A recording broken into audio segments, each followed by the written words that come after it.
Ja, grüß euch benannt und einen Sakrisch-Gurden. Jetzt Kasperl! Leute, Endspurt. Heute ziehen wir durch. Heute ziehen wir durch. Das sind nochmal knapp 20 Minuten. Die können wir in einem Rutsch machen. Bevor ich es vergesse. Das hier kann uns helfen. Träumchen. Genau, aber wo waren wir stehen geblieben? Ja, das Bärchen hat ihm jetzt vorgeworfen, dass er dauernd nur ankündigt.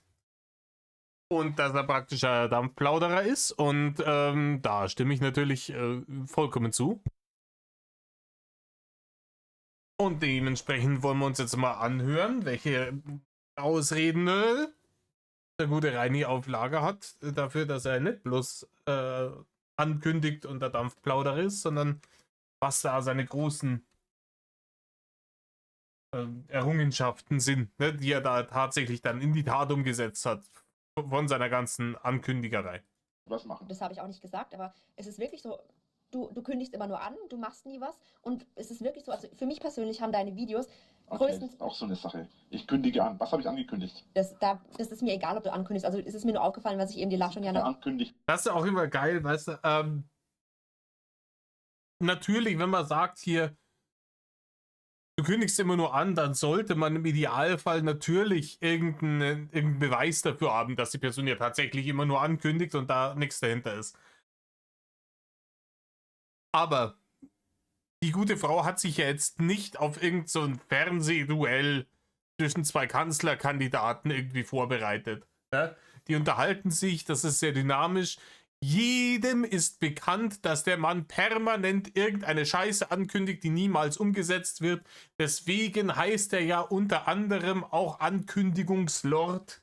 Ne? Deswegen ist das ein Running Gag, die scheiß Ankündigerei.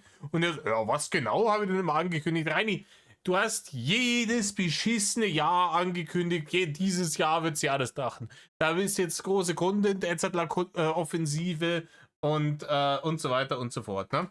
Oh, ich habe vergessen. Hockt euch hier Sommermeere, reißt euch Häube auf. Ich bin ein Dulli. Schnapp aus. Nee. Es ist immer angekündigt worden. Reini, du hast zigmal angekündigt, dass du jetzt ausziehst, dass du Haus verkauft hast. So oft, jetzt wieder, da sind wir wieder bei dem Jungen, der Wölfe beruft, so oft, dass es dir am Ende, wo es es tatsächlich verkauft, dass keine Sau mehr geglaubt hat. Und ja. Es ist ja da, was ist denn geworden aus Drache läuft? Ja, wo der Drache läuft. Ich kann mich noch erinnern, da war es dann wieder irgendwann im Januar, Drache läuft und dann war es zu kalt.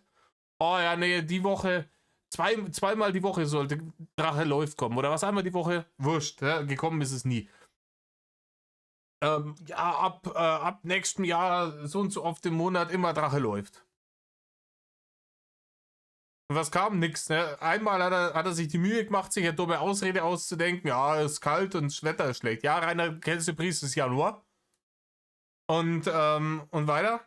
Und dann kam halt nie wieder irgendwas. Und das ist auch, Reini meint immer, die Vorschusslorbeeren hat er sich damit schon verdient. Ne? Er hatte die harte Arbeit auf sich genommen, sich die Gedanken zu machen. Das wäre Format. Drache läuft wäre Format. Also die Gedanken hat er sich nicht so wirklich gemacht. Die Gedanken haben sich andere für ihn gemacht, die ihm gesagt haben, Reini, wenn schon sein muss, ja, dann mach doch sowas wie Drache läuft. Versuch hier so eine Body Transformation Story zu machen. Die kommen immer gut an.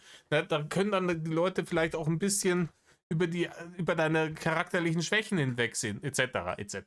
Ja? Mach doch hier der Drache läuft. Mach da wieder 4 Dullis in der postapokalyptischen Wasteland-Szenario, der sich Schanze nannte und so weiter und so weiter. Mach doch das. Und dann kam er irgendwann, ja, das mache ich dann schon wieder. Drache läuft. 4 Dullis läuft. Ja? Und er war der Meinung, das muss schon reichen, dass dafür dann Barne fliegen. Dass er dafür mit Barne überschüttet wird. Und dann war es dann aber ist gar nicht so großartig dann angekommen, weil alle Leute gesagt haben, ja, das erzählt er jetzt. Aber der erzählt halt viel, wenn er taglang ist und dementsprechend hat es jetzt den Hype nicht ausgelöst und dann hat er es schnell wieder verworfen. Noch dazu ist er stinkend faul, weil er immer noch der Meinung war, Eigentlich müsste er sich bei seinen alltäglichen Zeitverschwendungen filmen können und dafür Barne kriegen. Das ist eigentlich sein Ding. Ne? Ich würde gerne meine Barne dafür kriegen, dass ich mich filme bei meinen alltäglichen Zeitverschwendungen. Beim Daddeln, beim Fressen, beim Schlafen. Und dafür gibt ihm halt keine Kohle, der doch irgendwie alle beieinander hat. Ne? Klar, Drachis, die ihn da mit Freespins und Barren beschmissen haben, aber das hat ja auch die ganze Nummer mehr oder weniger eigentlich nur auf Live-Support gehalten. Ne? Klar, der wäre schon viel früher aus der Schanze rausgeflogen, wenn das nicht gewesen wäre, weil dann hätte es nämlich gar keine Kohlen gegeben und ohne Kohlen hätte er das Haus gar nicht erhalten können. Aber das war jetzt auch nicht lebensveränderndes Geld. Ne? Gerade nicht bei ihm, weil das konnte er sich gar nicht irgendwie anhäufen, weil sofort wieder beim Fenster rausgefeuert wurde, in dem Moment, in dem Junau ihm diese Dreckskohlen überwiesen hat. Ich sage, dass ich etwas vorhabe. Es ist keine Ankündigung, es ist eine Aussage. Ja, aber dann sag mir mal, was konstruktiv haben deine Videos für eine Aussage? Also, Nein, das ist eine Ankündigung. Ich habe vor, das und das zu tun. Ich habe vor, dieses Jahr auf das und das Konzert zu gehen. Das ist eine Ankündigung, da kündige ich an, welche Absicht ich habe. Renny. Aber das ist wieder dieselbe Nummer wie, das sind keine Kochvideos, das sind Videos, in denen er kocht. Ja? Er kündigt nicht an, er sagt nur, dass er was vorhat. Das ist unfassbar. gerade deine Vlogs, ich meine, gut, da erzählst du dein Leben, aber wie gesagt, der Vlog im Wald, was hast du dir davon versprochen, dass als du das online gestellt hast? Auch einfach nur, dass die Leute was zu gucken haben. Ich dachte mir, ich zeige einfach den Leuten einmal meine Umgebung, wie es bei mir ausschaut, dass es einfach mal schön ist, einfach mal in der Natur unterwegs zu sein. Ja, Reini, aber bei diesem komisch, wenn du mal, ne, alle Jubeljahre mal das Arschgebirge von der Zarencouch hochgewuchtet hast, um da rauszubongeln und den Leuten dein, in Anführungsstrichen, tolle Umgebung, die Landschaft da zu zeigen. Aber 99% der Zeit hast du die Kamera von unten in deine eigene kreislige Fresse gehalten. 99% der Zeit. Man hat von der Landschaft legit gar nichts mitbekommen. Ab und zu hast man ganz kurz irgendwo hingeschwenkt, aber das war so schnell, dass man wirklich Pause drücken und hier mit der Punkt- und Komma-Taste hin spulen musste, Frame für Frame, damit man es irgendwann vielleicht mal, dass ein Frame dabei war, der nicht verschwommen war durch die Bewegung, wo man dann gesehen hat, was da tatsächlich, wie die Landschaft da tatsächlich ausschaut. Und das ist eine Schande, weil ich war da schon in Emskirchen, ne, und das ist eine fürchterlich schöne Gegend. Die haben wirklich eine tolle Landschaft. Das ist echt, hätten die das nicht in Neuseeland gedreht, Digga, die hätten Herr der Ringe auch in die Shire-Nummern auch hier in Metal-Franken drehen können. Es ist stellenweise erschreckend schön dort. Ne? Aber, na, auf jeder Wiese ist auf jeder noch so schönen Wiese liegt irgendwo ein Kuhfladen, ne? Beweisstück A. Ja, aber es ist halt so, das sind halt so Sachen, weißt du, da gucken doch die Leute viel, ich meine, viele Leute googeln, wie gesagt, wie tapeziert man, wie spachtelt man ein Loch zu, meinetwegen, wie erstellt man eine Webseite. Sowas sind halt Videos, was Leute bewusst suchen, was die Leute bewusst angucken. Und es gibt genug Leute, die sowas schon gemacht haben.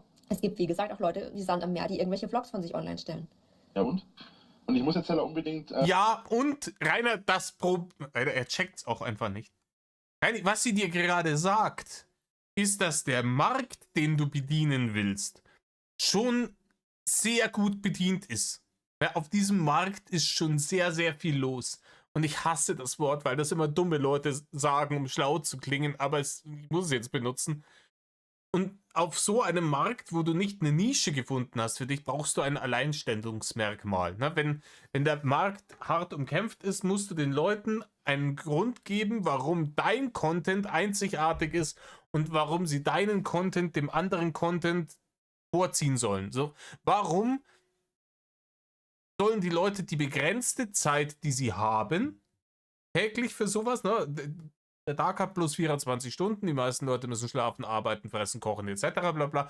Jeder hat nur eine begrenzte Zeit, die er so auf so Vlogs schauen und dergleichen, YouTube-Videos schauen, aufwenden kann.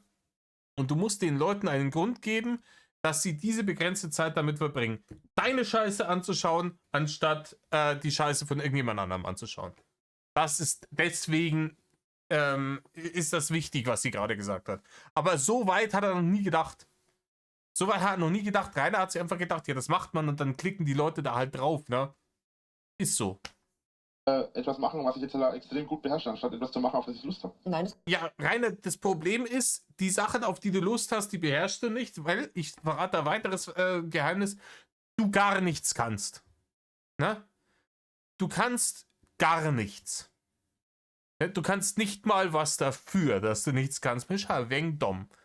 Ne? Aber obwohl, er kann schon was dafür. Ich glaube auch ein Rainer Winkler, ich glaube, so dumm ist er gar nicht. Also natürlich, ne, den Vergleich mit normalen Leuten, aber der hätte sich mit Mühe, wenn er sich ein bisschen Mühe gegeben hätte, hätte er sich was erarbeiten können. Dann hätte er sich auch vielleicht mal irgendwo ein Know-how draufballern können. Wir haben ja gesehen, wie geschäftig ein Rainer Winkler auf einmal geworden ist, wenn die Hütte gebrannt hat. Wie dann auf einmal schnell, da konnte er dann sich informieren, etc., etc. Ja, wenn es darum ging, irgendwelche komischen YouTube-Sperren, ne, gegen die vorzugehen und so weiter und so fort. Ne, das hat er relativ schnell drauf gehabt. Aber wehe, man muss irgendwo Arbeit reinstecken, um dann, ne, das Ergebnis zu präsentieren, um dann dafür Kohle zu kriegen. So, das ist nicht mehr drin. Ne, das, habe ich nicht gesagt.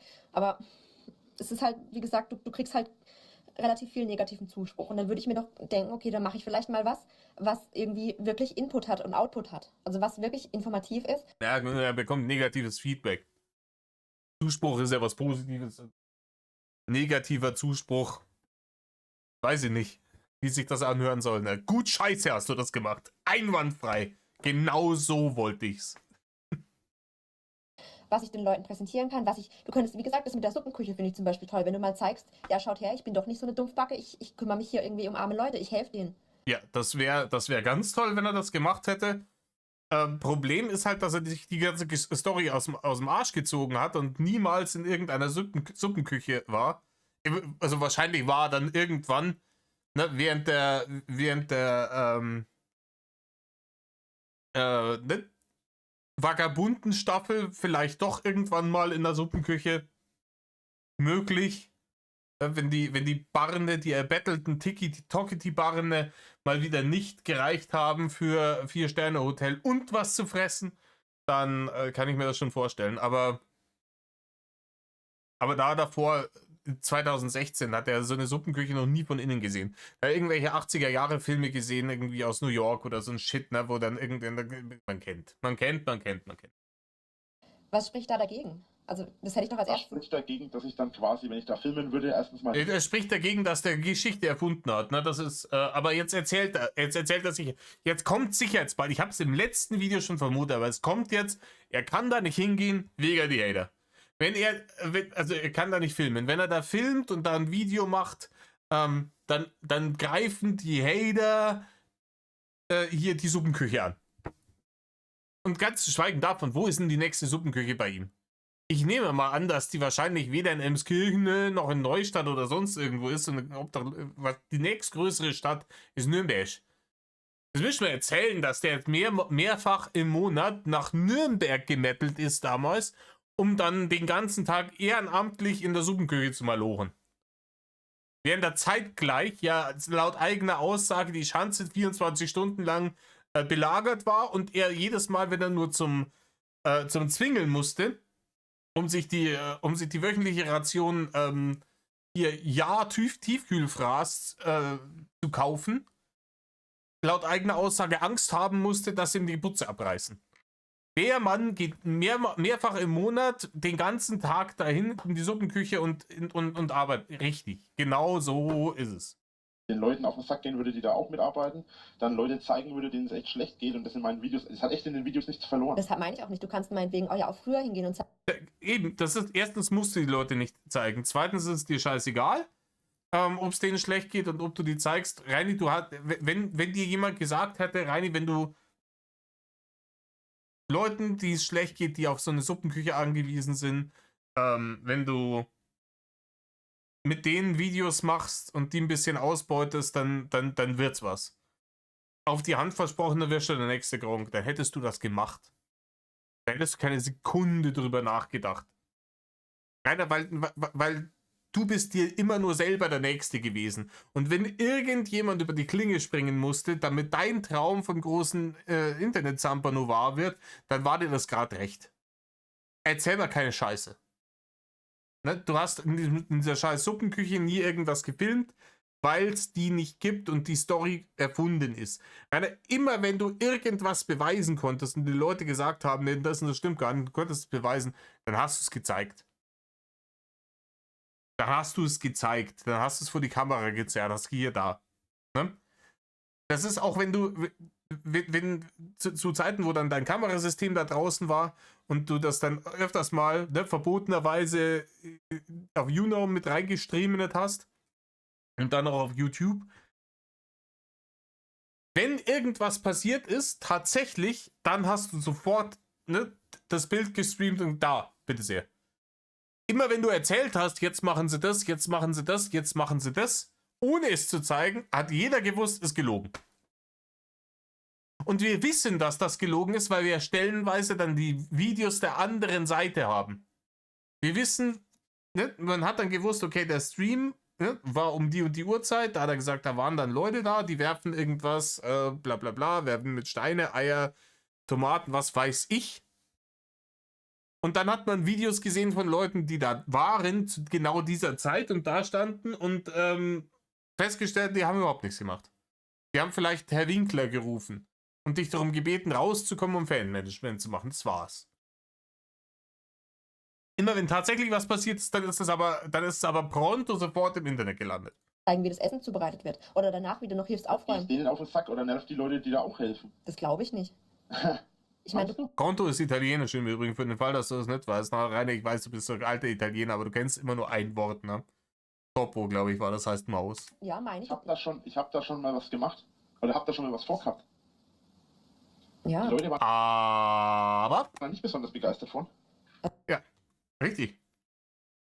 Das kann ich mir vorstellen. Wenn irgendwas an der Geschichte wahr ist, kann ich mir das vorstellen, dass er vielleicht einmal bei irgendeiner Einrichtung, so Obdachloseneinrichtung oder sowas angerufen hat oder da hingeschrieben hat und gesagt hat, hey, kann ich mal vielleicht Edzardler ein Video bei euch machen, weil ich würde mich gerne als besser hinstellen, als ich bin. Und die haben gesagt, verpiss dich. Ja. Das ist theoretisch möglich. Unwahrscheinlich. Sehr unwahrscheinlich, aber theoretisch noch möglich. Der Rest ist alles vollkommen Hanebüchener Bullshit. Ne? Also ich würde das so machen, ich würde einfach früher hingehen und mal den ganzen Raum filmen, dann die Suppenküche, wie das dort aussieht. Ich meine, den Tagesablauf, da hängt bestimmt irgendein Plan rum, wer was macht. So Sachen filmen, du musst ja nicht unbedingt die Ja, wie gesagt, aber das wäre ja auch angenommen, die ganze Suppenküche-Story wäre nicht erstunken und erlogen gewesen, wäre es natürlich, ist das natürlich eine optimale Ausrede. Reini hat die Haters machen ihm das Leben schwer. Das ist eine gute Ausrede, würde ich dann vielleicht auch nicht machen. Problem, ne? Jemand, der so im Internet stattfindet und so viele Hater hat wie Rainer, der hat ja die nicht ohne Grund. Da wäre Rainer jemand, der charakterlich so drauf wäre, dass er sagt, hey, ich opfere meine wertvolle Freizeit dafür, dass ich anderen Leuten helfe, denen es schlechter geht als mir. Wenn der so jemand wäre, charakterlich, hätte er die ganzen Hater nicht. Ne?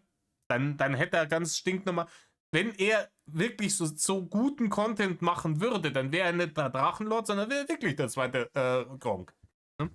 Also die Leute, die dort arbeiten und die Leute, die dort Essen filmen.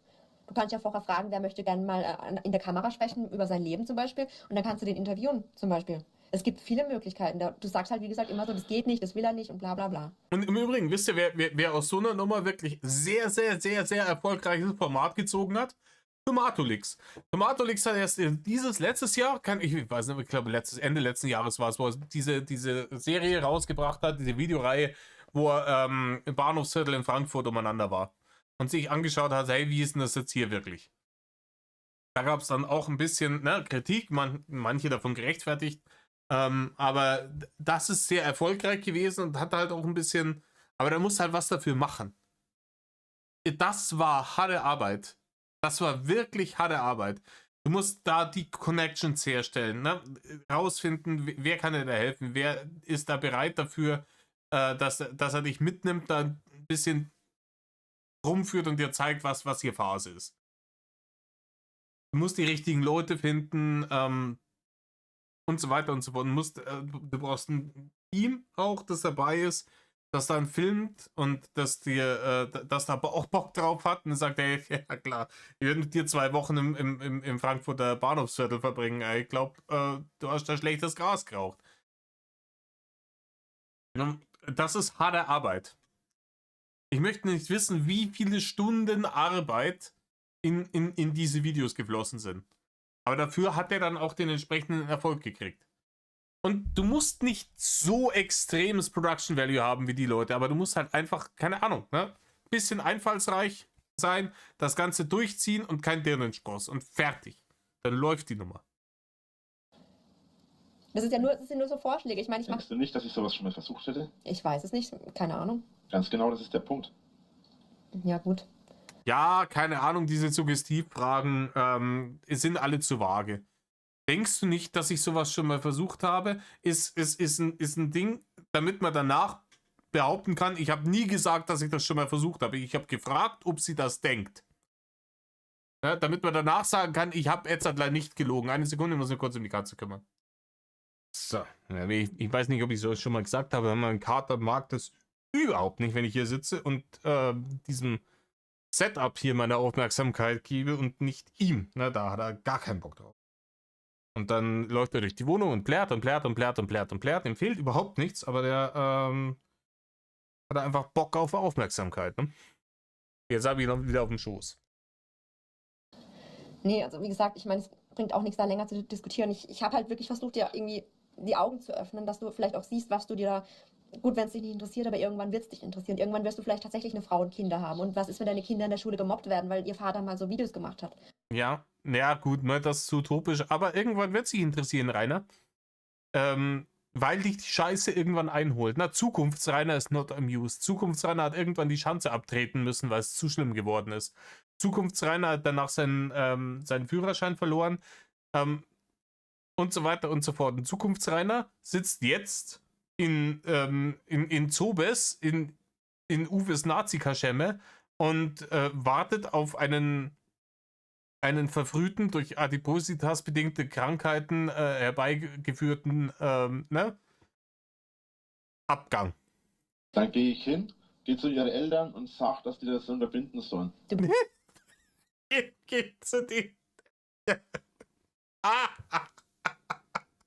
Oh, ja. Keine Ahnung. Reini, ich habe keine Kinder, ich will auch keine kriegen. Haben. Selber kriegen. So woke sind wir nicht.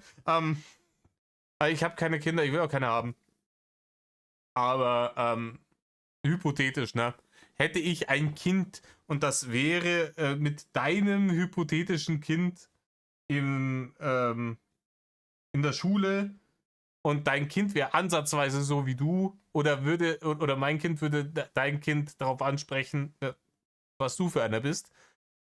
Und du kämst dann zu mir und sagst, ich soll das unterbinden, dann würde ich dich kräftig auslachen. Kräftigst auslachen, Reini. Du bist doch selber gemobbt worden und glaubst du, es hätte was gebracht, wenn deine Eltern sich beschwert hätten? Ja, Also ich weiß nicht, also keine Ahnung. Reini, das bringt nichts. Das ist ja gerade das Problem an dieser Mobbing-Nummer. Wenn die Eltern sich beschweren, das bringt überhaupt nichts. Das macht es dann meistens noch schlimmer. Ja, weil ja auch nicht immer jemand dabei ist. Du musst trotzdem ja noch irgendwie mit diesen Leuten klarkommen. Also, weil du begegnest denen ja permanent, auch ohne dass irgendein Aufpass-Fifi dabei ist.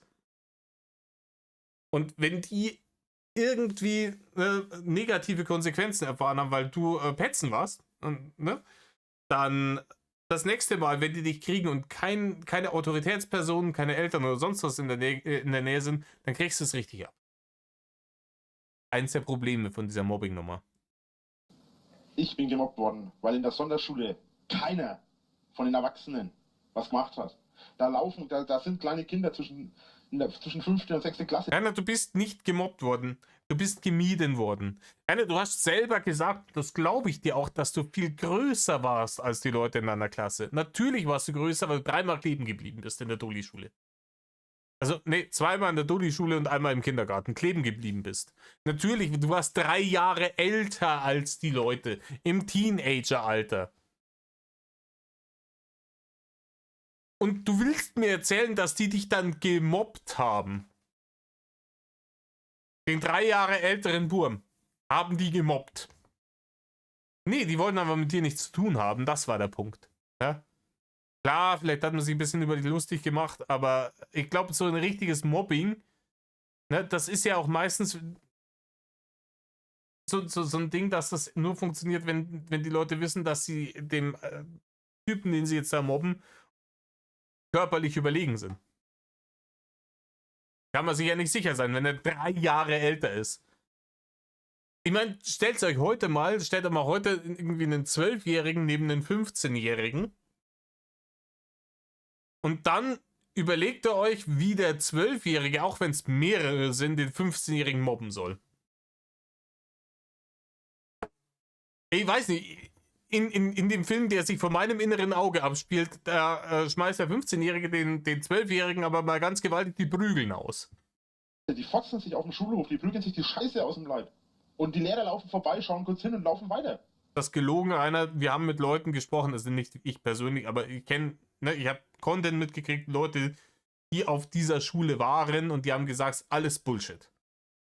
Dass die Lehrer da ganz besonders Wert drauf gelegt haben, dass, wenn sie da was mitgekriegt haben, das unterbunden wird, wenn da irgendwelche Leute gemobbt wurden. Und das glaube ich auch. Und weißt du, warum ich das glaube? Weil diese Leute den schlechter bezahlten Job an der Dulli-Schule genommen haben. Anstatt mit ihrem Studium, keine Ahnung, ans Gymi zu gehen oder sonst wo du mehr Barne verdienst. Da ist ein bisschen Idealismus mit drin meistens. Bei den Leuten, die an die Dulli-Schule gehen. Und wenn du stattdessen, keine Ahnung, wenn du schon Lehramt studierst und du studierst nicht Lehramt auf Gymnasium, verdienst du danach deutlich besser. So ist es bei uns in der Schule zugegangen.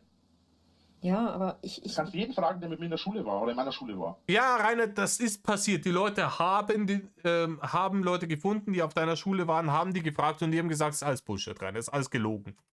So ist es bei uns zugegangen. Das hat den Lehrer an Scheißdreck interessiert, ob sich da die kleinen Kinder fotzen oder nicht. Ja, das ist übrigens dieselbe Situation wie mit dem Herrn Müller, ja, und der ominösen, bösen Schicht bei der Pinea. Ja?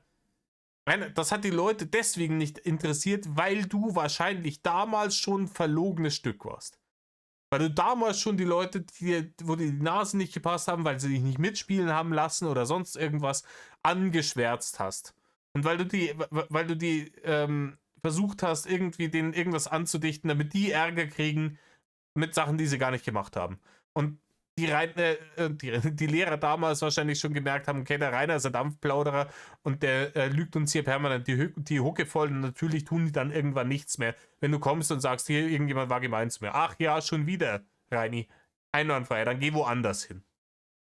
Aber So ist es in vielen Schulen. darf ich fragen, warum du überhaupt auf der Sonderschule warst und nicht irgendwie auf einer normalen Schule?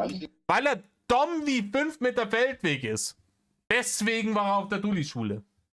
Und weil er selber nicht den geringsten Anspruch hatte daran, an seiner Situation was zu ändern.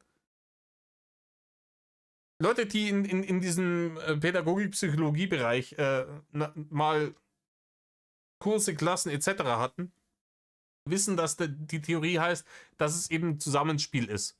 Ne? Ein Zusammenspiel aus 3 Faktoren. Genetische Disposition, soziales Umfeld und Selbststeuerung. Ja, diese 3 Faktoren beeinflussen mehr oder weniger, was aus dir wird. Es gibt jetzt Leute, die von der genetischen Disposition her, denen es fürchterlich einfach fällt, Dinge zu lernen. Ja, die haben halt Dusel gehabt. Ja. Aber wenn die zum Beispiel, keine Ahnung, in einem beschissenen sozialen Umfeld aufwachsen, kann es sein, dass dieses Potenzial niemals erkannt wird und die trotzdem irgendwie, keine Ahnung, gerade mal einen Hauptschulabschluss machen und dann umeinander harzen sind. Und es gibt auch Leute, die haben vielleicht im Genetik-Lotto und auch im sozialen Lotto nicht so krass den Jackpot gezogen.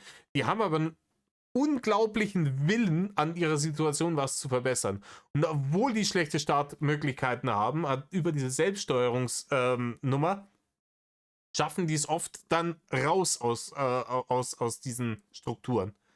Dann schaffen die es, dass sie halt wenigstens, keine Ahnung, einen vernünftigen Schulabschluss machen, wenn es auch in Anführungsstrichen nur ein Hauptschulabschluss ist, oder ein Realschulabschluss oder sonst irgendwas. Und dann machen die eine Ausbildung. Und oft blühen die dann auf, wenn es Dinge sind, wenn sie richtige Ausbildung suchen, wo sie sich dafür interessieren. Und dann passiert es auch oft mal, dass die dann vielleicht noch einen Meister machen hinten nach. Und dann echt gut dastehen im Leben. Das ist alles möglich. Rainer, bei dir ist halt das Problem, dass alle diese 3 Faktoren alle negativ sind. Deine Eltern, also die Mutter brauchen wir nicht reden, ne? Die war offensichtlich eher in weiblich oder ist noch, ich weiß nicht, ob die noch am Umeinanderwongeln ist. Also da genetisch schon mal schlechte Voraussetzungen gehabt. Da in Hinterpfuhlteufel in einem bildungsfernen Haushalt aufwachsen, ist vom sozialen Umfeld natürlich auch nicht sonderlich förderlich, dass aus dem Burm was wird. Und die Selbststeuerung kam noch oben drauf, weil er einfach nichts lernen wollte. Er wollte einfach nicht lernen. Rainer wollte Nintendo spielen und Pokémon schauen. Punkt.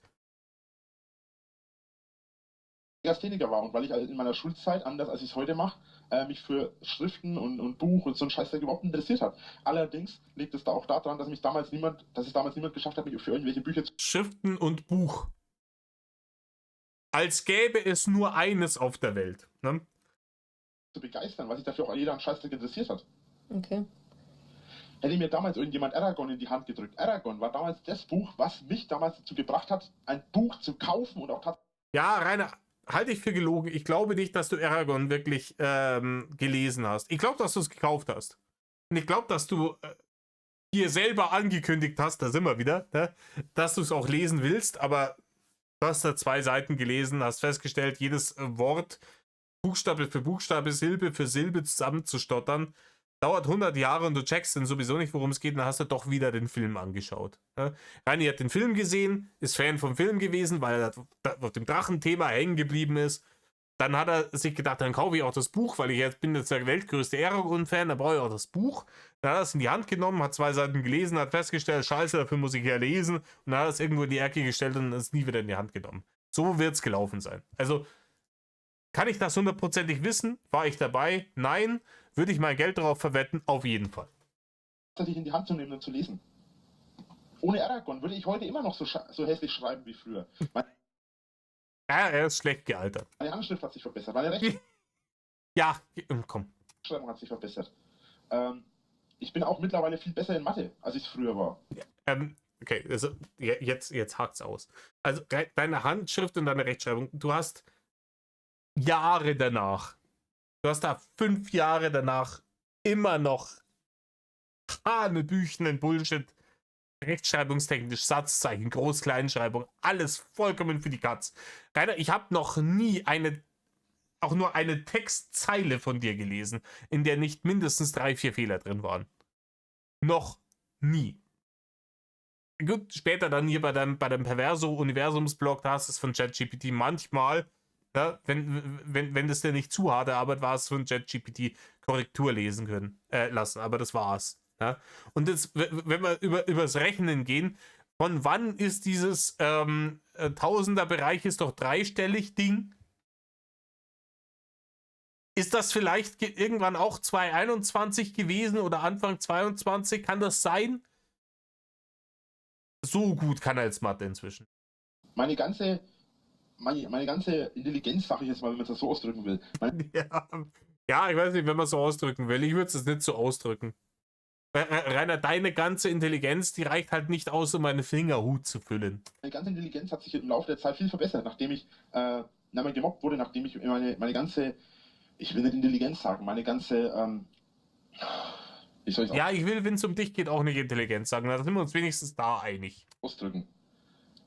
Gar nicht, Rainer. Du redest gerade von deiner Intelligenz und du weißt nicht einmal, mit welchem Wort du sie beschreiben sollst.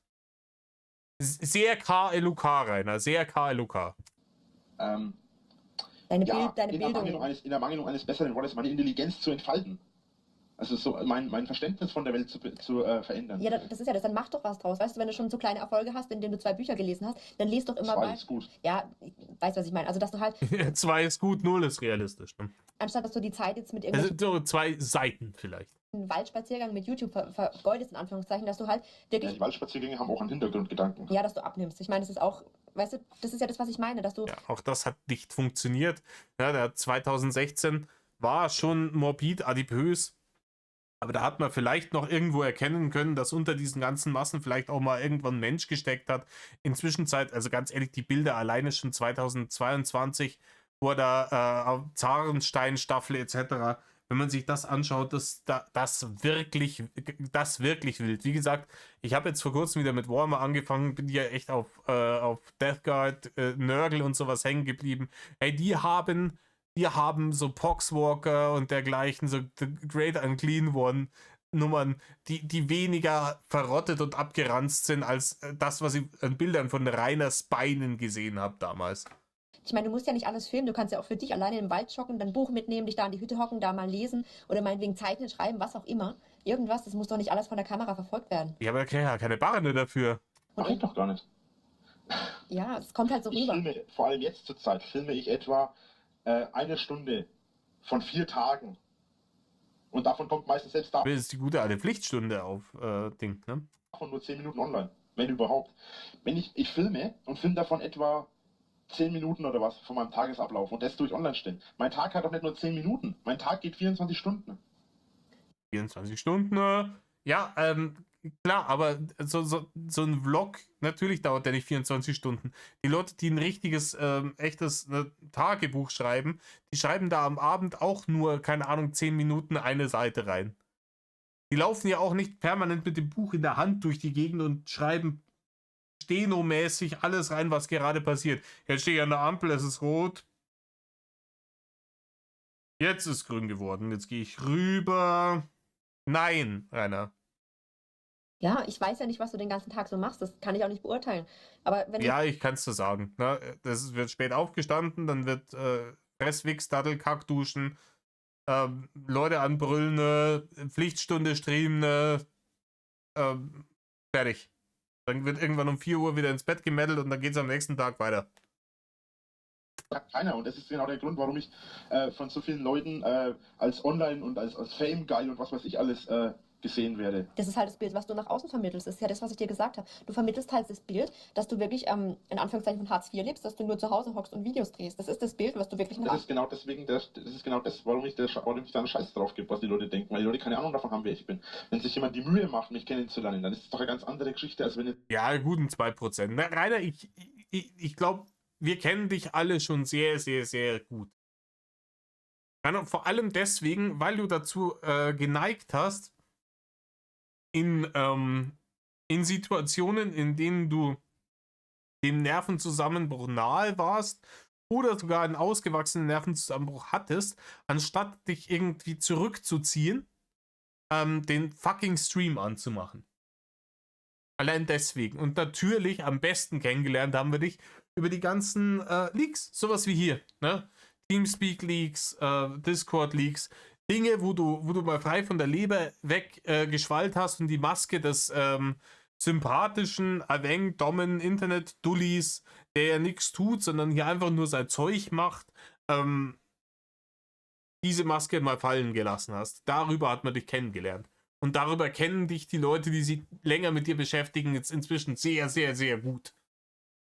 Ich habe auch in den letzten 5 beschissenen Jahren sehr viel über dich gelernt, Rainer. Nichts Gutes. jemand herkommt und sagt, ja, du bist voll scheiße, aber hab von dir bloß 2 Videos gesehen, so ungefähr. Ja. Das ist Rainer, ich habe deutlich mehr als 2 Videos von dir gesehen. Ich kann dir attestieren, der Mann hat recht, obwohl er so wenig geschaut hat von dir.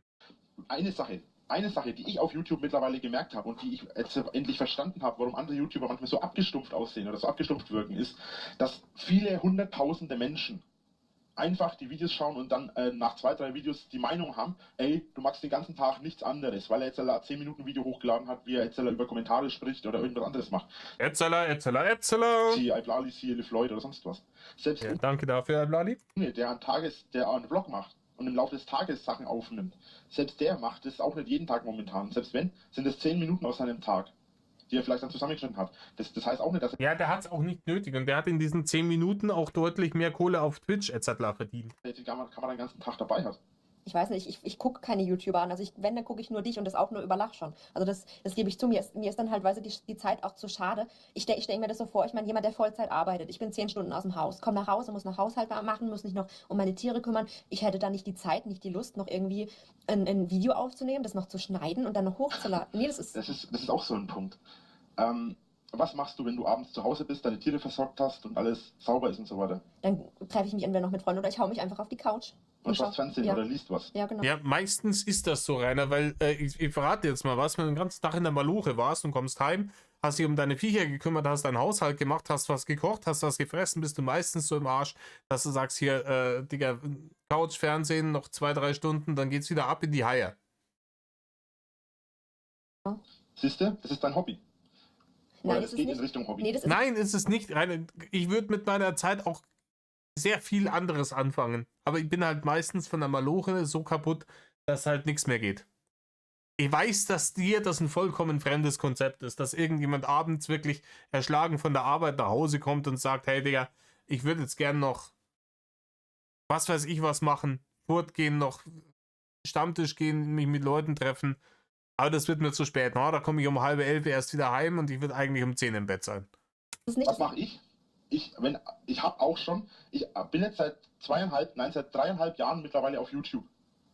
Und in diesen 3,5 Jahren habe ich 1,5 Jahre gearbeitet. Ich bin 3,5 Jahre, wir sind auch bei 2016. 3,5 Jahre bringt dich höchstens an Ende 2012 für die Kanalgründung. Ende Mitte 2012. Das ist komisch, weil die Leute, die behauptet haben, dass du Ende Mitte 2012 angefangen hast mit der YouTube-Kasperei, die hast du immer als Lügner bezeichnet, weil du doch am 11.11.11 dein Ding angefangen hast. Ja? Laut eigener Aussage. Jetzt komisch, jetzt hier verzeihst du dir das ganz anderes. Da verdust du dir mal ein ganzes Jahr. Weiß ich nicht, ob das vielleicht auch Lülülü ist, was du gerade verzapfst, ne? bis ich 22 war. Ich habe vorher 21 gesagt, weil ich da an meinen Vater gedacht habe. Mein Vater ist gestorben, als ich 21 war, aber ich habe dann noch ein Jahr länger gearbeitet und ist die Firma pleite gegangen, in der ich gearbeitet habe. Ich habe in diesem einen Jahr in der Firma auch noch gearbeitet und meine Videos gemacht. Damals nicht regelmäßig, aber anstatt heimzukommen und mich auf die Couch zu setzen oder aufzuräumen oder sonstige Sachen, habe ich mich hingesetzt und habe einfach meine Videos gemacht. Das mache ich hier, ne? Ich habe meine Videos geschnitten, habe die hochgeladen. Dann lass mich dazu was sagen, ohne dir zu nahe zu treten, weil du ja auch recht offen damit umgehst. Aber dein Zimmer zum Beispiel ist ja auch chaotisch. Warum räumst du nicht mal... Nee, das ist ja wirklich... Fühlst du dich da Ich bin drin? einfach, das ist auch Gut, darüber, aber ich bin auch ein Chaot. Ne? Bei mir ja auch manchmal aus und weiß nicht, manche Leute fühlen sich ein bisschen im Chaotischen, ein bisschen mehr wohl. Manche brauchen es immer alles picobello. Ist das jetzt es gibt Leute, die fürchterliche Chaoten sind oder waren, die echt Genies und Koryphäen auf ihrem Bereich sind, egal ob es jetzt in der Wissenschaft oder im Entertainment ist oder sonst irgendwo. Da will ich jetzt eher weniger Wert drauf geben. Natürlich kann man sagen, wenn ich hier Videos mache und die sollen optisch ansprechend sein, dann könnte ich mir ein bisschen mehr Gedanken drüber machen, wie der Hintergrund aussieht. Ja. Aber bloß, das ist auch so eine Sache. Das ist bloß mein Arbeitszimmer, was so ausschaut, weil ich in dem Zimmer hier viel Zeit verbringe und ich zu faul bin, dann jedes Mal, wie ich an der Tasse oder was runterzudrehen. Ja, aber ich weiß nicht, fühlst du dich da drin wohl? Also ich würde mich nicht wohlfühlen, wenn es bei mir so aussieht. klar, so wie es bei Rainer ausgeschaut hat, da brauchen wir nicht reden. Das ist ja nicht mehr unordentlich, das ist ja Messitum. Und das ist ja auch widerlich. Ja, also, wir brauchen ja von chaotisch und unordentlich nicht mehr sprechen, wenn irgendwas im Wohnzimmer vor sich hingammelt. Da, wenn ich es nicht hinkriege, meine Milch, nachdem ich sie in dieses Kaffee-Zucker-Gemisch, dieses 50-50 Kaffee-Zucker-Gemisch gekübelt habe, damit es auch bloß nicht mehr nach Kaffee schmeckt. Wenn ich zu faul bin, ins Nebenzimmer zu gehen, um die wieder in den Kühlschrank zu packen und die dann vor sich hin gammelt, dann ist natürlich, ne, da reden wir dann nicht mehr von chaotisch oder unordentlich, das ist halt Messitum. Würde. Und es dann auch noch weißt, du merkst ja, wie sich die Leute dann über dich lustig machen und sagen Messi.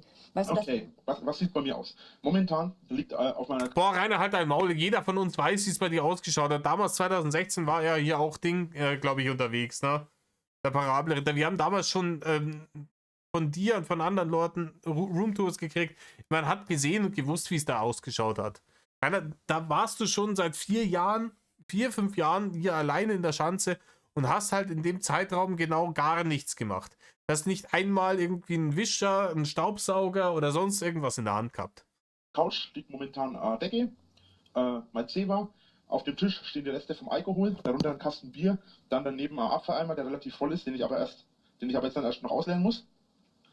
Ansonsten ist hinten auf meinem Tisch meine Kaffeemaschine, mein Toaster, mein Wasserkocher, meine Kaffee, mein Zucker, ein paar DVDs. Also ich bin jetzt hier, ich habe kein Arbeitszimmer. Ich habe mein Setup in meinem Wohnzimmer. All diese Dinge stehen bei mir nicht im Wohnzimmer. Ne? Also keine Kaffeemaschine und dergleichen. Das steht alles nicht im Wohnzimmer bei mir. Also Kaffeemaschine und so, das habe ich alles in der Küche. Meine Milch befindet sich auch im Kühlschrank in der Küche. Und wenn ich im Wohnzimmer Kaffee trinken will, so dann mache ich mir den in der Küche und dann nehme ich den Kaffee mit ins Wohnzimmer. Ich stelle mir nicht in der Wohnzimmer eine Kaffeemaschine auf. Was ist daran dreckig? Also ich finde, auf den Videos sieht es schon sehr chaotisch aus. Also das ist halt wirklich, es sieht halt chaotisch aus. Ich meine, Und vor allem, was deine ganzen Fressalien, das hier die Nummer. Rainer hat ja nie was gegessen, den ganzen Tag nichts gegessen, obwohl er immer was in der Groschen hatte. Und er hat dann immer die Sachen neben sich auf die Zarencouch gelegt, das ganze süße Klumpen, Schokolade und so, auch alles, was er nicht mag. Und den Abfall davon hat er dann da einfach wieder hingeschmissen. Irgendwann hat er es vielleicht mal in den Sack getan, den Sack hat er einfach in die Ecke gestellt.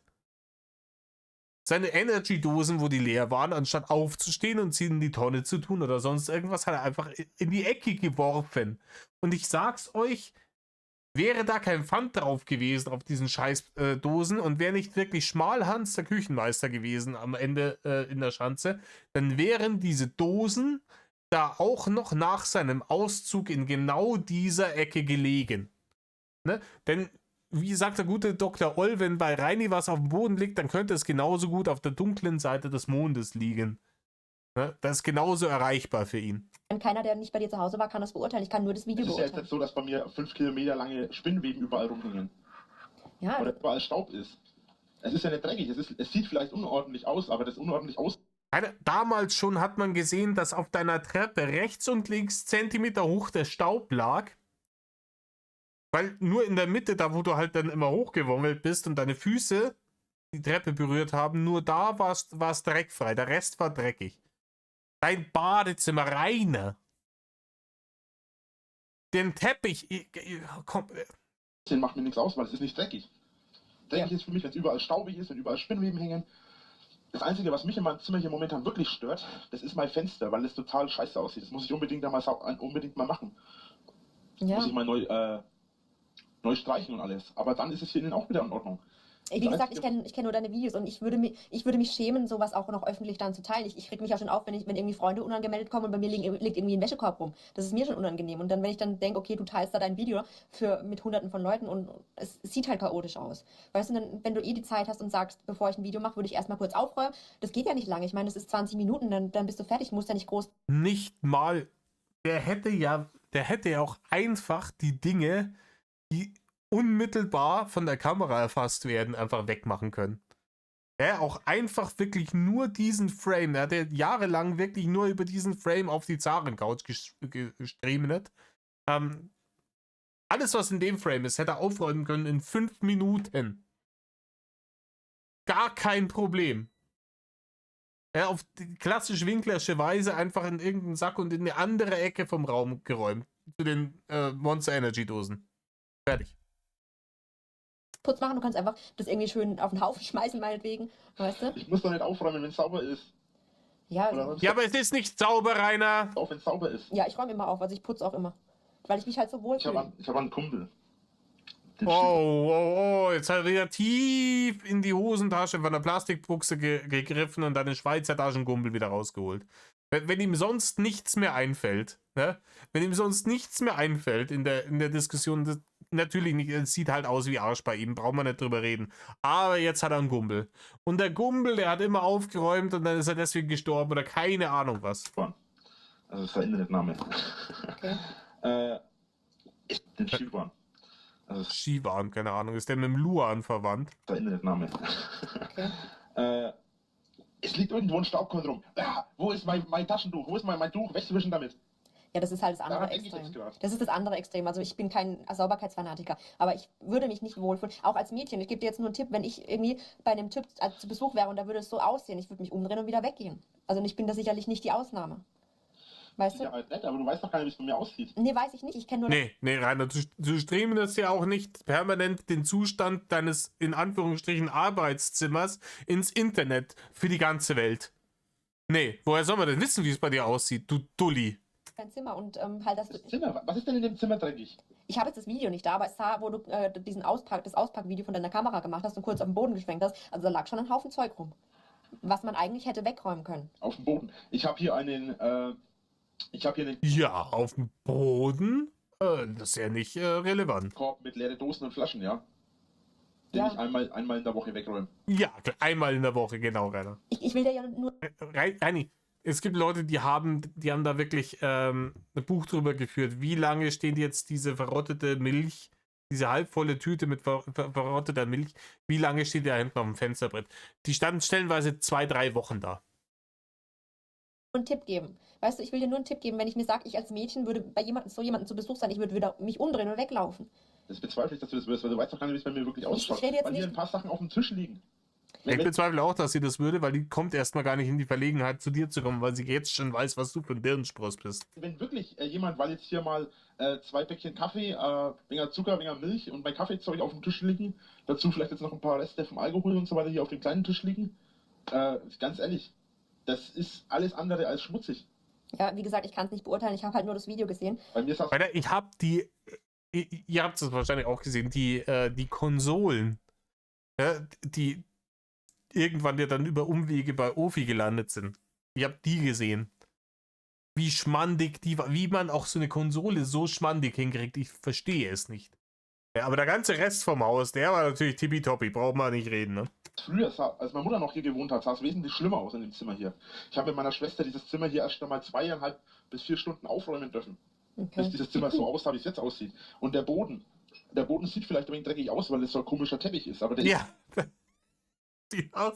Das ist gar nicht räudig, das ist der Teppich. Ja, aber der bewegt sich, der Teppich. Nee, das ist hier so der besondere Teppich, von der Farbe her. Das sieht nur so aus, eine optische Täuschung, ne? Gott bewahre mir meine dummen Ausreden. total sauber. Der ist sogar wesentlich besser erhalten als der im Schlafzimmer, wo es das Ja, und das Dach von der Bulldog-Halle ist besser als das Dach von alle Haters und so weiter und so fort. Teppich ist. Ja, ich sag mal, wenn du dich wohlfühlst, ist es ja okay, aber es ist halt wirklich, du lieferst den Hatern in Anführungszeichen halt wieder Futter mit so Sachen. Das ist auch, wenn es dir egal ist. Nee, ich sag's auch, wie es ist. Er fühlt sich da auch nicht wohl. Er fühlte sich halt nicht unwohl genug, als dass es den inneren Schweinehund überwunden hätte, damit er es in die Hand nimmt und aufräumt. Das ist der Punkt. Ich denke immer daran, was ist mit der Zukunft. Irgendjemand wird dieses Video irgendwann wieder ausgraben. Und es wird dir ewig anhängen. Und dir mag es vielleicht egal sein, aber ich sag, du wünschst dir eine Familie, du wünschst dir Kinder. Das wird dir irgendwann in den Arsch beißen. Das wird dir wirklich irgendwann. habe In welchen der Ärsche? in meiner Vergangenheit Sachen gemacht, auf die ich nicht stolz bin. Lange vor YouTube. Aber ich habe diese Sachen schon vor langer Zeit akzeptiert. Und genauso ist es auch mit meinen YouTube-Sachen. Ich werde in 10 Jahren, denke ich mir vielleicht scheiße oder schäme mich dafür. Dennoch werde ich es akzeptieren, weil es einfach mein Wesen ist. Es ist meine Persönlichkeit. Das macht mich aus. Es war immer so und wird immer so bleiben. Ja, ich meine, es ist ja keine schlechte Eigenschaft, aber weißt du, für mich hat es halt den Eindruck, Ja, ich weiß nicht, keine Ahnung. Sich selber treu sein ist natürlich keine schlechte Eigenschaft, es sei denn, dieses Mann selber, von dem man da spricht, ist halt wirklich höchstgradig asozial. Na, dann sollte man vielleicht doch mal was dran ändern. du hast damit abgeschlossen, du akzeptierst deine Situation, du sagst dir, ist egal, was die Leute denken, aber es ist halt, so ist halt das Leben nicht. Das hat nichts damit zu tun, dass ich jetzt unglücklich bin, nur weil ich arbeiten gehe, weil ich wenig Freizeit habe. Man muss sich halt, es ist nun mal so, man muss arbeiten gehen, kann sich nicht unbedingt seine Träume verwirklichen, man kann nicht immer machen, was man will. Was meinst du, wie oft ich jetzt sag mal, ja gut, das kann ich nicht sagen, aber es gibt auch Leute, denen ich sagen würde, halt die Fresse am liebsten, aber ich kann es eben nicht machen. Und es hat nichts damit zu tun, dass ich irgendwie dann unglücklich bin oder eingesperrt bin, nur weil du das machen kannst, sondern es hat auch ein bisschen was mit Konventionen und Manieren zu tun. Man kann halt nicht immer machen, was man will. Und auch wenn du jetzt sagst, in dem Moment ist es dir egal, es wird dir, wie gesagt, irgendwann nicht mehr egal sein und du tust nicht nur dir was Schlechtes damit. Ich habe schon vor 10 Jahren Sachen gemacht, die mir nicht egal sind. Aber ich akzeptiere sie. Ja, aber Es warum? geht mir nicht darum, es ist nicht der Punkt, ob mir das egal ist oder nicht egal ist. Ich akzeptiere, dass ich in meiner Vergangenheit Sachen gemacht habe, die ich jetzt leider nicht mehr machen würde oder anders machen würde. Ich kann doch mein ganzes Leben, du wirst in deinem Leben nie was machen, was du nicht bereust. Und Naja. wenn das, Du wirst in deinem Leben nie was machen, was du nicht bereust. Hä? Also ich habe schon jede Menge Dinge gemacht, die ich nicht bereut habe, Rainer. Ich weiß bei dir, ja, da sind wir wieder beim Dialog mit dem Zukunftsrainer. Aber sobald du das akzeptiert hast, kannst du mit dir auch selbst im Reinen sein. Also ich habe zum Beispiel nie bereut, dass ich im Reinen mit AI, ganz wichtig. Abitur gemacht habe. Ich habe nie bereut, dass ich studiert habe. Und das ist das, was ich versuche dir Hast du irgendwie. irgendwann mal einen Freund gehabt, mit dem du zusammen warst, Natürlich. dass du hinterher bereut hast? Hast du irgendwann mal zu irgendeinem Menschen was gesagt oder was gemacht, was du hinterher bereut hast? Jeder Mensch macht. Es geht nicht darum, was du jetzt berufst. Also wenn man irgendwann einmal irgendwas gemacht hat, was man dann später bereut hat, darf man Rainer nicht dafür kritisieren, dass er sein Leben mit 188 gegen die Wand gemettelt hat. Wissen wir Bescheid. Nicht magst oder was du jetzt in 10 Jahren für andere Sachen magst. Es geht darum, in deinem Leben wirst du immer irgendetwas machen, was du später bereust. Natürlich habe ich Sachen gemacht, die ich bereue, aber die haben im Normalfall nicht irgendwie 100 Leute mitbekommen. Bei dir kriegen es ja mit YouTube hunderte, tausende Leute mit. Und Das macht aber keinen Unterschied. Doch, macht es. Warum? Das macht Unterschied, ob ich jetzt bereue, mit einem Ex-Freund zusammen gewesen zu sein oder ob ich bereue, hunderte von YouTube-Videos gemacht zu haben und Millionen von Internetbildern zu haben, wo ich irgendwie fertig gemacht werde, wo jeder jederzeit einsehen kann. Also ich finde schon, dass das einen Unterschied macht. Ja, und noch dazu irgendwie, keine Ahnung, ein Ex-Partner, den man nicht mehr mag, der kommt halt dann theoretisch aber auch nicht beim Bewerbungsgespräch zutage, ne? Über den finden die Leute im Normalfall nicht raus, wenn sie dich googeln, wenn du dich bei ihnen um einen Job beworben hast. Warum? Weil, wenn ich nicht von dem Ex-Freund erzähle, es niemand weiß, dass ich das bereue. Meine Kinder irgendwann werden nicht wissen, dass ich das bereut habe, mit dem und dem zusammen gewesen zu sein. Die werden das nicht wissen. Ja und? Mein neuer Freund wird auch nicht wissen, wenn ich es nicht erzähle. Das ist aber genau das, was ich meine. Es ist doch völlig egal, ob es jemand weiß. Wenn du selbst akzeptierst, dass es so war, ist es eben so.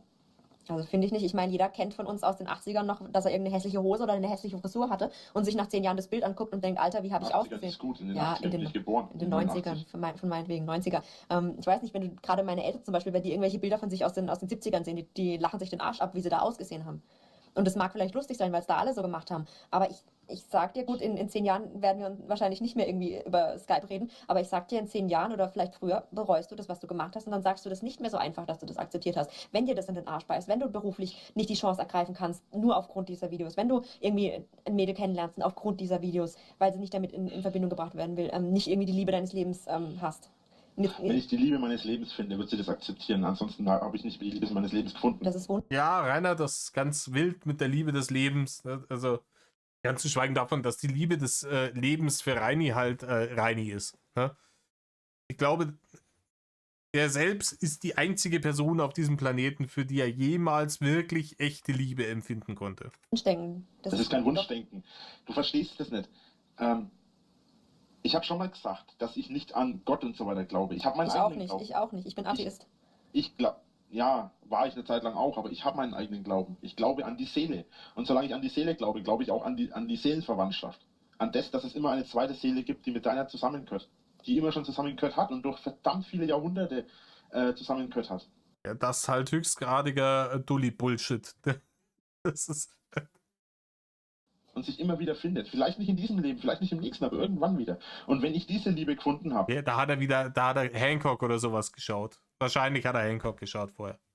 Ne? 2016 war der Hancock, ja, war schon draußen. Oder? Ich schau nach, Leute. Jo, ewig war da.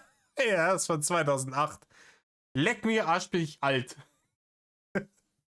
Ich hätte gedacht, ich war jetzt nicht sicher, ob der Mitte der 10er Jahre rausgekommen ist oder Ende. Nee.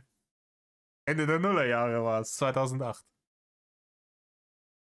Ja, aber den hat er wahrscheinlich kurz vorher gesehen. Ne? Wahrscheinlich war er nach 8 Jahren mal wieder gratis auf Amazon Prime oder so und dann let's go. Und dann hat er gesehen, und jetzt glaubt er wieder an die Seele, die immer zueinander findet, egal was passiert. Nicht mal, wenn sie es nicht wissen voneinander, so. Ne? dann wird diese Liebe es auch akzeptieren, wie ich mein Leben gelebt habe, weil es dann keine Rolle spielt. Darum geht es ja, nicht. ich wünsche dir, aber ich schätze die Chancen wirklich gering ein. Auch wirklich, Natürlich ist die Chance ja, gering. Die Chance steht etwa 1 zu 10 Milliarden. ja. Und das ist nicht einmal, und das ist noch nicht einmal untertrieben. Rainer, wie viel ist eine Zilliarde? Gibt es Zilliarde überhaupt? Ich weiß es jetzt selber nicht. Ich bin zahlentechnisch nicht so versiert. Ne? War für mich auch selten notwendig. Aber die Sache ist die, wenn ich in diesem Leben diese eine Liebe nicht finde, dann spielt es keine Rolle, ob jemand das akzeptiert oder nicht. Weil dann ist es nicht die richtige Person. Und das ist auch kein Wunschdenken. Ich habe immer schon gesagt, und Ja, ich weiß nicht, keine Ahnung, aber man könnte es ja vielleicht dieser richtigen Person auch ein bisschen einfacher machen, oder? das, ich wünsche mir Kinder. Von ganzem Herzen. Und ich will auch unbedingt eine Freundin und meine Liebe finden. Aber Aber ich will nichts dafür tun. Die muss von alleine kommen und Reini glaubt, die kommt von alleine. Er muss nur endlich die Haters loswerden, damit er durchstarten kann und YouTube-Millionär wird. Dann kommen auch die Frauen. das habe ich immer schon gesagt, auch schon wie ich ganz klein war und auch das sage ich auch noch als Erwachsener. Und das ist auch kein Wunschdenken. Wenn ich diese eine Person in diesem Leben nicht finde, dann bleibe ich alleine. Das hat er schon gesagt, als er ganz klein war. Mit Rudi im Wald hat er schon gesagt, Papa, ich glaube an die Unsterblichkeit der Seele und dass jede Seele praktisch eine verwandte Seele hat, die immer wieder zusammenfinden, und wenn ich die in dem Leben nicht finde, dann ist das okay, dann bleibe ich alleine, dann finde ich sie im nächsten Leben. Das hat er, als er schon ganz klein war, das ist schon genau so gesagt. Freilich, Rainer. Rainer, als du klein warst, hast du gesagt, ich würde gerne Pokémon spielen, ich will Zuckerwasser trinken und ich will fressen. Und Nintendo spielen. Das hast du gesagt, dass du klein warst. Ja, aber ich glaube mir, das sagst du vielleicht jetzt, aber in ein paar Das habe ich auch vor 10 Jahren gesagt. Und genau zum gleichen Zeitpunkt haben damals auch die Leute gesagt, das sagst du jetzt, Edler. Das habe ich in 10 Jahren gesagt. Die Leute haben nicht gesagt, das sagst du jetzt, Adler, das haben sie halt. Naja. Vor 10 Jahren das gleiche gesagt, was ich jetzt sage. Das sage ich auch noch in 10 Jahren. Und Ja, auch in aber 20 Jahren. schau mal, du sagst jetzt selber, dass du abnehmen Nein, es 10 Jahre später ist. Genau jetzt. Ich wüsste gerne, ob du es immer noch sagst. Ich würde ihm gerne so. Keine Ahnung, wenn es wirklich so ein Wahrheitsserum geben würde, so wie bei Harry Potter oder sowas, ne? Würde ich es ihm gerne geben und ihn dann fragen. Und Rainer? Du hast ja vor 10 Jahren gesagt, dass du das immer noch sagst. Bist du immer noch der Meinung, dass sich das rentiert hat alles? Bist du immer noch der Meinung, dass das eine gute Idee war, hier dein Leben mit 188 vor die Wand? Bist du jetzt glücklich? Und er wäre gezwungen, ehrlich zu antworten. Oi, der Keks. möchtest, weil du halt, ich meine, du weißt selber, du bist wirklich Das dich. ist meine Entscheidung, dass ich abnehmen will, weil es mir nicht passt, weil ich Das hat er fürchterlich gut funktioniert, Reini. dadurch körperliche Einschränkungen habe. Ich nehme nicht ab, weil ich einen Menschen dadurch kennenlernen will oder mich mit einem Menschen damit besser verstehen möchte. Ich möchte Nee, das sollte auch nicht der Grund sein. Ganz ehrlich, ich habe jetzt vor kurzem auch wieder ein bisschen abgenommen und es fühlt sich einfach besser an. abnehmen, weil es mich körperlich einschränkt. Ja, das glaube ich dir, aber das sollte jetzt auch nicht oberflächlich klingen, was ich gesagt habe. Aber es ist nun mal so, wenn du wirklich, ich sag mal, schön, es muss ja nicht. Und ich habe nur, ne, ich war nur leicht, nur ein paar Kilo drüber. Nicht irgendwie. Ich war nicht auf dem Niveau, wo man sagt, hier ist das Gewicht von mehreren Menschen. War ich nicht. Trotzdem, ist schöner, weniger zu haben manchmal, ne? super dürr sein, aber wenn du wirklich, gut, weiß ich, ein bisschen abgenommen hast, ich meine, es erhöht halt wirklich die Chancen, auch jemanden kennenzulernen. Das ist oberflächlich, das ist es einfach, aber so ist es nun mal. Wenn du sagst, ja gut, jetzt nehme ich irgendwie 50 Kilo ab. Das Gespräch mit einem anderen Mädchen. Es ist wirklich so. Ich kann von mir aus ausgehen. Ich habe nichts dagegen, wenn einer ein bisschen pummelig ist oder ein Waschbärbauch, was Das sich war herschiebt. andersrum gemeint. Was meinst du? Moment. Der andere, der Reini, ne? Bei dem ist es nämlich so, der dicke Madel mag der Reini nämlich überhaupt nicht. Eigentlich hast du Glück, dass ich überhaupt mit dir jetzt noch spreche, weil ich mir eigentlich gedacht habe, weil normalerweise solche Menschen wie dich, die dann das Ganze verleugnen alles, solche Menschen versuche ich normalerweise. Wie das verleugnen? Alter, wer verleugnet denn hier? Du bist so. Die nimmt sich hier jetzt gerade Zeit. Wir hören uns diesen Scheißdreck hier seit über einer Stunde an. Seit über einer Stunde versucht sie ihm klarzumachen, dass er sein Leben gegen die Wand mettelt. Und jetzt wirft er ihr vor, sie ist realitätsfern und sie. Zu meiden. Weil, wenn jemand nicht einsieht, dass er Scheiße gebaut hat und der dazu steht, dass er Scheiße gebaut hat, solche Menschen. Was ist mit solchen Menschen?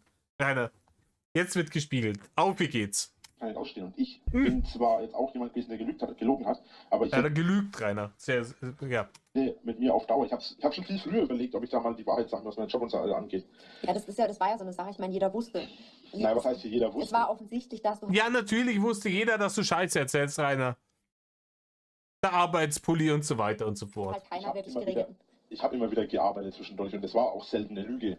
Ja, selten. Erstens, warum man überhaupt darüber lügt, was man arbeitet, und zweitens, wir kennen alle deine Begrifflichkeit von Arbeiten. Das hat mit Arbeiten alles nichts zu tun. Rein für dich ist Hochladen von einem Video Arbeit. Genau genommen, das mit Selbstständigkeit war sowieso, wenn man es ganz genau nimmt, keine Lüge, weil ich hatte eine Selbstständigkeit.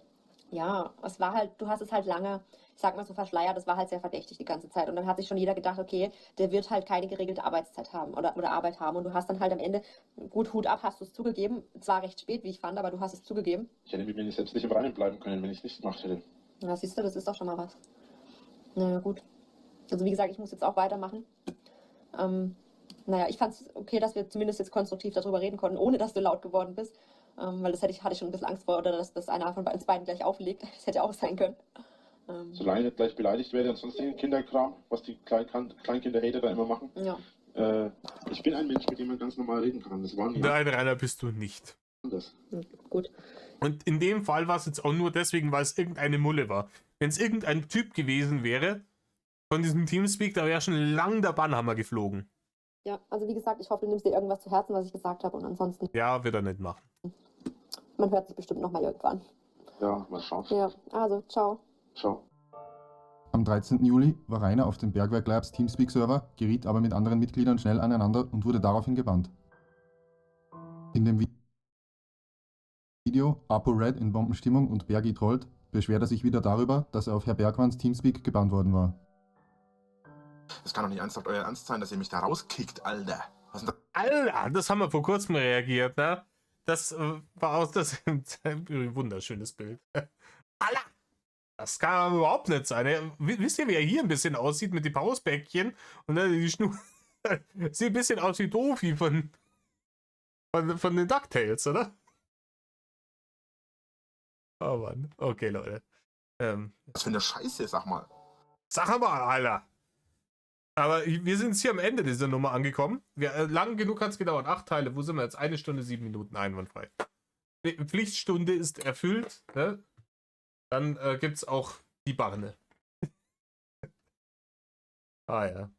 Leute, tut nicht, was Reini tut. Metal auf.